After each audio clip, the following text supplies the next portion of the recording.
Hello everyone, it's Miss Cohen, and today I am going to read you the story of the Great Race. Now I've chosen to read the story like this instead of my usual holding the book up because I actually really want you to engage in some of the beautiful illustrations and pictures, okay? So this is called The Great Race and it's about the Chinese zodiac story which we are learning about in the next 2 days. So here we go, Story of the Chinese Zodiac by Christopher Corr. Let's have a look inside. Long ago in very ancient China, there were no years, there were no days or hours. The sun rose and fell without anyone knowing how much time had passed, and there was no way of telling. One day, the Jade Emperor, this guy, realised that he did not know how old he was. We must have a way of measuring time. So he gathered all the animals in the kingdom together and said, "Tomorrow there'll be a great race. The first 12 animals to cross the river will each have a year named after them." All the animals wanted to win this wonderful prize. Look at those beautiful pictures. What animals can you spot? I can spot my favourite, camel. I'm loving the sunshine. It's very different sometimes, sunshine.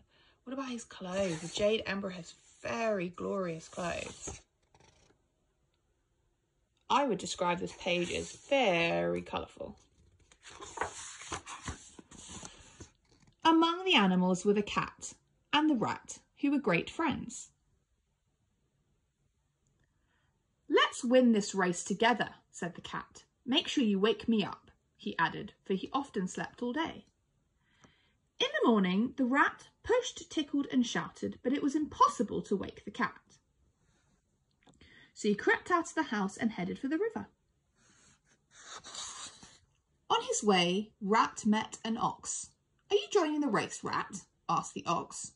"Ride on my back and I will carry you across." "I will sing to you to say thanks," said the rat, and he climbed on board. The great race had begun. The big ox swam gracefully across the big river, serenaded by his new friend. But as soon as the rat saw land, what do we think? Yep. He leapt from the ox and fell at the feet of the emperor. "Congratulations, clever rat," said the emperor. "The first year will be named after you, and the second year, kind ox, will belong to you."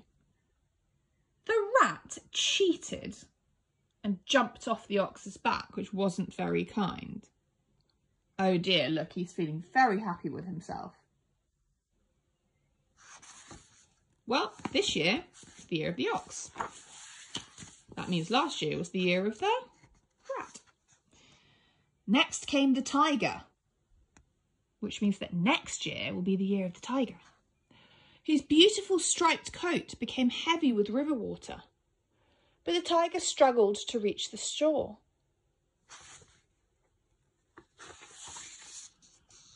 "Welcome, strong tiger," said the emperor. "The third year will be named after you." Guys, look at this page.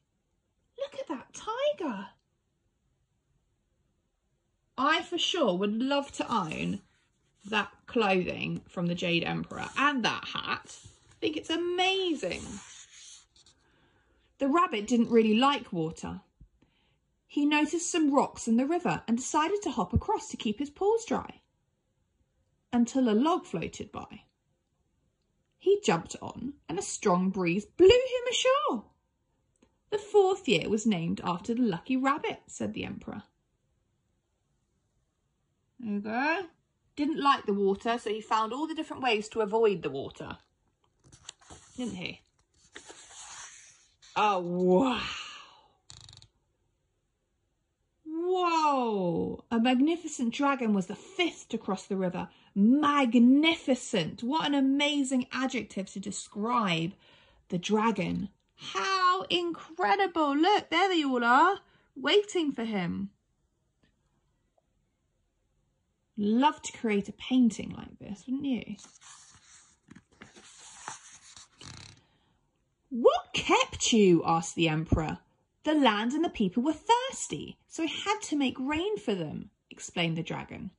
and then I noticed a rabbit trying to cross the river, so I blew a log in his direction and guided him to shore." "Well, warm-hearted dragon," said the emperor, "the 5th year will belong to you." So they all have a different journey getting to the Jade Emperor, but the dragon's was particularly special because he made sure that the people on the earth had the things that they needed, the water and the rain. And he also blew the rabbit's log. Do you remember the log came for the rabbit and the rabbit jumped on? Well, that was because the dragon blew the log towards the rabbit to help him. Isn't that nice? Very kind dragon. Look at that. Next, a galloping horse, making waves and splashes, appeared on the shore. But just as he was shaking the water from his long mane, a snake slithered from his leg. Uh-oh, there he is. The horse jumped back in fright and the crafty snake claimed 6th place. So, another one that was cheated. The snake scared the horse. So then the horse jumped back. Look at those beautiful flowers. "And you, fine horse, have the 7th year," said the emperor. Now, look, who's coming next? Can you see who's coming next? Look at that. We've got a lot. Look! What's the pig doing? What's the cat doing? Uh-oh. Who's going to be next? A goat, a monkey and a rooster decided to work together to win the race. A rooster found a wooden raft. The goat chewed weeds and grass and cleared a path for the raft to sail. The monkey found a long branch which he used to steer and push them to the other side. They're doing quite a lot of teamwork, aren't they? They're working all together. The emperor was delighted to see their fine teamwork. The 8th year will be the goats, the 9th year will be the monkeys, and the 10th the rooster, he said. And I was born in the year of the rooster, interestingly enough. So, and I like that because rooster worked as a team with monkey and goat. Who's that? A dog arrived to claim 11th place. He was a strong swimmer and could have arrived earlier, but he was too busy chasing sticks and splashing in the water.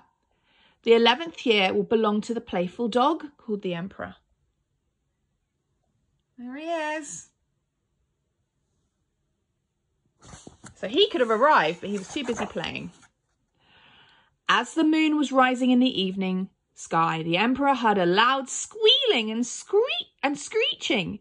It was a large pig who finally emerged from the river.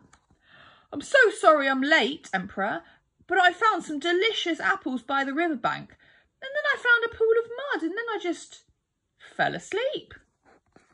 "Be that as it may," said the emperor, "the 12th and final year will be the year of the pig." The year of the pig.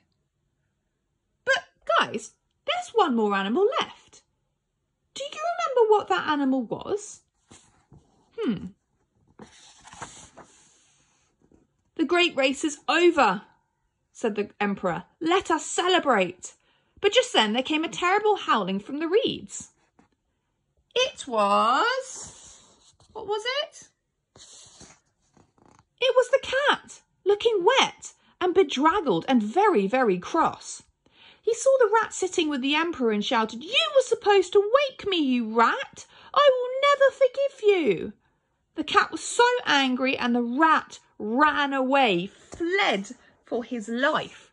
Which I mean, he ran, he was so scared. Oh no, do you remember at the beginning of the story, the rat was supposed to wake the cat in the morning, but tried his best, but couldn't do it. So that meant that the cat never got a place, which means he is not one of the zodiac animals. And through the first 12 years that passed, the 12 years after that, and all the many years leading up to this day, rats have always fled from cats. So that's one of the reasons why the rats might be scared of cats, because of the Chinese zodiac story. That's the end.